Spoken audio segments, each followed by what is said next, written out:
शुरुआत बुलेटिन की बड़ी खबर के साथ। कल मुख्यमंत्री भजनलाल शर्मा का सांगानेर का दौरा रहने वाला है। सांगानेर में करोड़ों की सौगात देंगे सीएम। विकास कार्यों का शिलान्यास और लोकार्पण का भी कार्यक्रम है। जनसभा को संबोधित भी करेंगे सीएम। तो सांगानेर के दौरे पर रहेंगे मुख्यमंत्री भजनलाल शर्मा। बेहद ही महत्वपूर्ण कार्यक्रम कल का सीएम का है। प्रस्तावित कार्यक्रम जो है हम आपको कल का बता रहे हैं सांगानेर का, जहां शिलान्यास और लोकार्पण का भी कार्यक्रम है। साथ ही जनसभा को भी संबोधित करेंगे मुख्यमंत्री भजनलाल शर्मा। सांगानेर की जनता को कल करोड़ों की सौगात देंगे। विकास की एक गति सांगानेर की जनता को मिलती हुई नजर आएगी।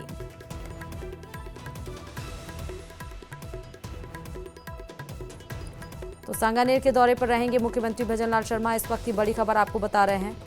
कल सांगानेर की जनता को करोड़ों की सौगात देंगे मुख्यमंत्री, और साथ ही आपको ये भी बता दें कि जनसभा को भी संबोधित करेंगे। शिलान्यास और लोकार्पण का भी कार्यक्रम है मुख्यमंत्री भजनलाल शर्मा का। विधानसभा क्षेत्र में करोड़ रुपए के विकास कार्यों का शिलान्यास और लोकार्पण होगा, और साथ ही मानसरोवर के खरबाज सर्किल और सांगानेर स्टेडियम में कार्यक्रम ये आयोजित किया जाएगा। प्रदेश के किसानों के साथ हो रहे धोखे पर अब कृषि मंत्री किरोड़ी लाल मीणा का एक्शन देखने को मिला है। बीकानेर और श्रीगंगानगर में उन्होंने नकली खाद और बीज पर बड़ी कार्रवाई की है। दो तस्वीरें हम आपको दिखा रहे हैं, आप देख सकते हैं। नकली डीएपी फैक्ट्री पे छापेमारी की कार्रवाई बीकानेर में, और श्रीगंगानगर में भी बीज विक्रय पर रोक लगाई है। तो लगातार एक्शन मोड में नजर आ रहे हैं। नकली डीएपी फैक्ट्री पर छापेमारी बीकानेर में, श्रीगंगानगर में भी आप देखिए, यहाँ पर भी कृषि मंत्री किरोड़ी लाल मीणा अचानक से पहुंचे और बीज विक्रय पर यहाँ पर रोक लगा दी है। सैंपल भी लिए गए हैं, जांच के लिए भेजे गए हैं। रिपोर्ट आने के बाद और आगे की कार्रवाई की जाएगी।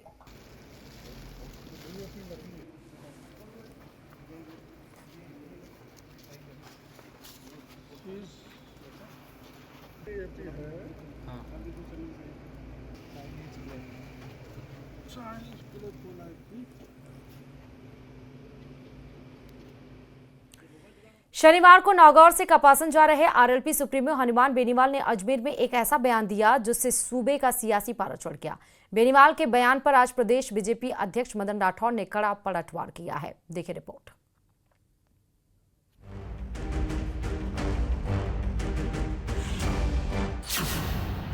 हनुमान बेनीवाल का बयान, सियासत में मचा घमासान। बेनीवाल पर राठौड़ का प्रहार, न नीति न नियत न राजनीतिक आधार। शनिवार को नागौर से कपासन जा रहे आरएलपी सुप्रीमो और नागौर सांसद हनुमान बेनीवाल ने मुख्यमंत्री भजनलाल शर्मा और बीजेपी सरकार पर जमकर हमला बोला। बीजेपी में कोई पता नहीं चलता कब भजनलाल जी की छुट्टी हो जाए, कोई तीसरा रामलाल आके बैठ जाए, कोई श्यामलाल आ जाए। यहाँ कोई पता नहीं। भारतीय जनता पार्टी दिल्ली से चलता है सारा डंडा, और दिल्ली के आगे नतमस्तक है ये लोग। इनको इतना ही कहा गया दिल्ली जो टेलीफोन आए वही चिंता करनी, बाकी किसी की नहीं करें।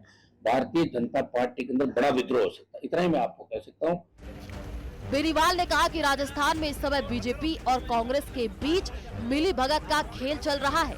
दोनों पार्टियों में कोई वैचारिक अंतर नहीं रह गया है और जनता इनके छलावे को समझ चुकी है। उन्हीं के काम होना चाहिए, कांग्रेस और बीजेपी, उनका आपस में कनेक्शन सही है और अपने काम वो खुद करा लेते हैं। आज कांग्रेस के नेता ये कहते हैं कि बीजेपी के काम नहीं होते, हम काम करवा देंगे। इसे आप अंदाज लगा सकते हो। ये हालत गहलोत सरकार के अंदर थी कि दूसरे नेताओं काम हो रहे थे और कांग्रेस के नेता रो रहे थे।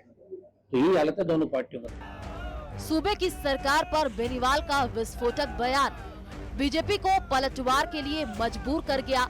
प्रदेश बीजेपी अध्यक्ष मदन राठौड़ ने कहा कि हनुमान बेनीवाल का न अपना कोई राजनीतिक आधार है, न नीति है, न नियत और न ही कोई विचारधारा है। उन्होंने तंज कसते हुए कहा कि बेनीवाल खुद ही भ्रमित रहते हैं और युवाओं को भ्रमित कर अपनी राजनीति चमकाने की कोशिश कर रहे हैं। अब मैं हनुमान जी के बारे में क्या कहूँ, जिनका खुद का कोई नीति नहीं, कोई नियत नहीं, कोई विचारधारा नहीं, कोई सोच नहीं। वो हमारी संगठन के बारे में क्या बात करेंगे कि बिखर चुका है। हम एक हैं, हमारा संगठन एक रूप है, हम सब संगठित हैं।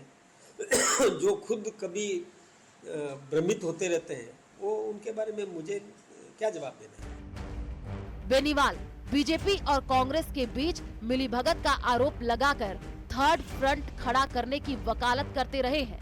ये बात और है कि उनकी कवायद का अब तक कोई नतीजा नहीं निकला है, लेकिन उनकी कोशिश जारी है।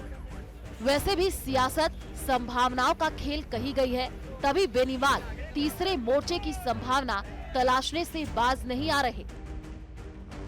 Bureau report, news 18 Rajasthan. और चलिए अब बात धौलपुर से खबर की करते हैं, जहां सूरजपुरा गांव के पास एक प्रार्थना सभा के दौरान हंगामा हो गया। स्थानीय लोगों और राष्ट्रीय स्वयंसेवक संघ के कार्यकर्ताओं ने मौके पर पहुंचकर प्रार्थना सभा में धर्मांतरण कराने का आरोप लगाया। सूचना मिलते ही पुलिस मौके पर पहुंची। पुलिस के मुताबिक सूरजपुरा गांव के एक मकान में प्रार्थना सभा चल रही थी। धर्मांतरण के आरोप लगने के बाद पुलिस ने मौके से कुछ लोगों को पूछताछ के लिए साथ लेकर आई। पूछताछ में संबंधित व्यक्ति ने बताया कि सभा केवल सत्संग और प्रार्थना के लिए आयोजित की जाती है, धर्मांतरण से उसका कोई संबंध नहीं है। घटना की जानकारी मिलते ही बड़ी संख्या में लोग मौके पर इकट्ठा हो गए हैं। थाना प्रभारी ने कहा कि पूरे मामले की गहनता से जांच की जा रही और आवश्यक तथ्य जुटाए जा रहे।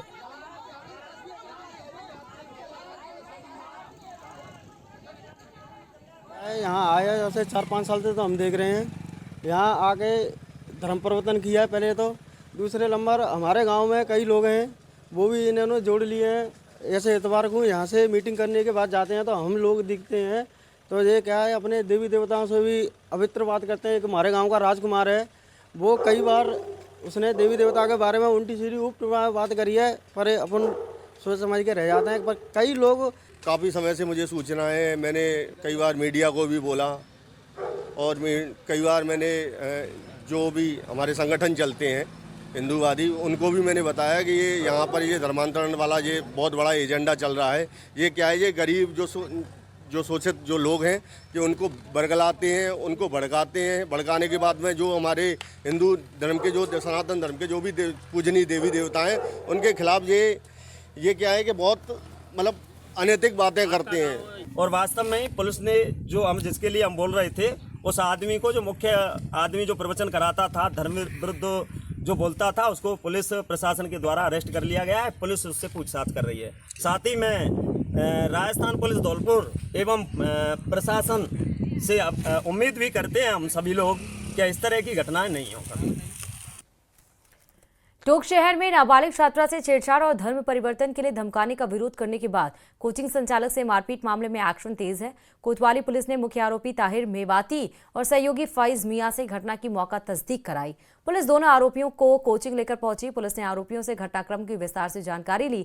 वहीं पुलिस ने आरोपियों को कोर्ट में पेश किया, जहां से 30 सितंबर तक पुलिस रिमांड पर भेज दिया है।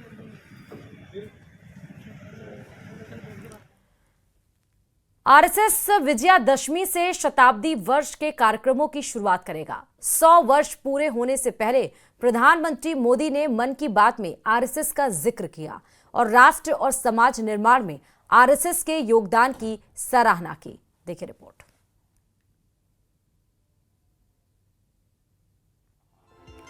इदं राष्ट्राय इदं न मम।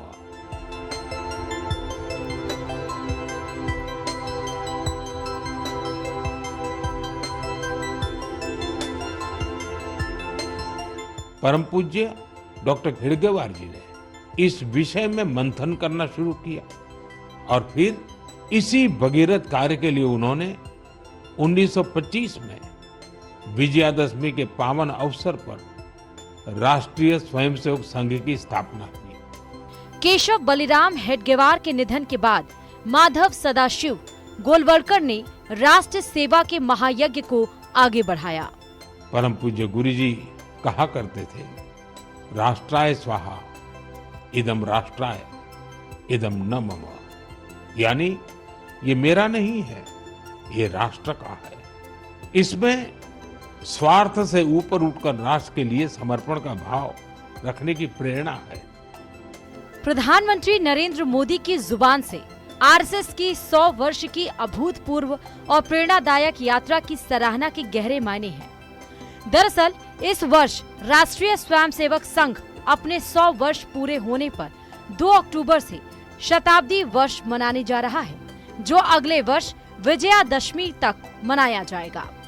राष्ट्रीय स्वयंसेवक संघ शताब्दी वर्ष 2025 विजयादशमी से 2026 विजयादशमी तक वर्ष भर रहेगा। जयपुर प्रांत के सभी स्वयंसेवकों ने मिलकर इस निमित्त वर्ष भर चलने वाले 7 कार्यक्रमों की रचना की है। शताब्दी वर्ष को लेकर संघ के स्वयंसेवकों में अपार उत्साह है। शताब्दी वर्ष के दौरान व्यापक जनसंपर्क अभियान चलाएगा। देश के सभी 6,35,000 गांवों तक पहुंचने का लक्ष्य है। पहला कार्यक्रम विजयदशमी उत्सव 2025, दूसरा व्यापक गृह संपर्क, हिंदू सम्मेलन, सद्भाव बैठक, प्रमुख जनगोष्ठी, युवाओं के लिए कार्यक्रम, अधिकतम स्थानों पर सभी आयु वर्ग की शाखा। इन सभी का उद्देश्य मंडल बस्ती तक संघ कार्य का विस्तार एवं दृढ़ीकरण है। आपके टीवी स्क्रीन पर नजर आ रही तस्वीरें दौसा की हैं। आरएसएस के शताब्दी वर्ष समारोह का आगाज विजयादशमी उत्सव, शस्त्र पूजन एवं पथ संचलन कार्यक्रमों के साथ हुआ। 28 सितंबर से शुरू हुआ आयोजन 5 अक्टूबर तक चलेगा। Bureau report, news 18 Rajasthan.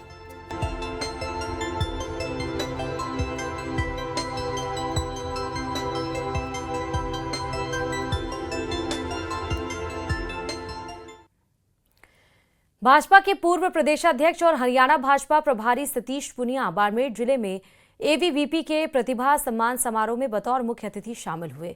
Media से रूबरू होते हुए लेह लद्दाख के हालिया घटनाक्रम पर तीखी प्रतिक्रिया दी। वहीं पूर्व विधायक मेवाराम जैन की कांग्रेस में वापसी और इससे जुड़े घटनाक्रम पर कहा कि कांग्रेस सत्ता में रहने के बावजूद कांग्रेस अंतर्कलह से बाहर नहीं आ पा रही। इससे उनका चरित्र सामने आता है जो राजस्थान और देश की जनता पर असर डालता है।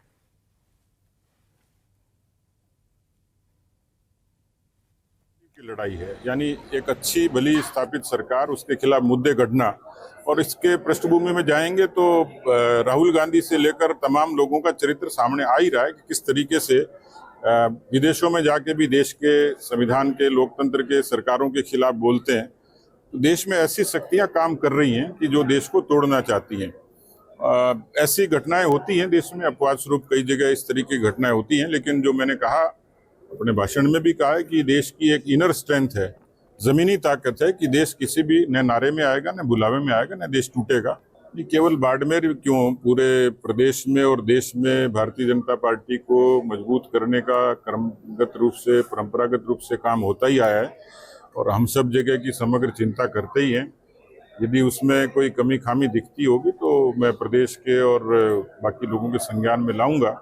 अभी आया हूं, सीधा आपसे रूबरू आऊं तो मैं बहुत टिप्पणी नहीं कर सकता, लेकिन पार्टी ठीक चले, सरकार ठीक चले, तालमेल अच्छा रहे और जनता के बातों को सर्वोपरि मान के काम करें, ये मंशा तो सबकी रहती है। कोई बात होगी तो हम लोग करेंगे।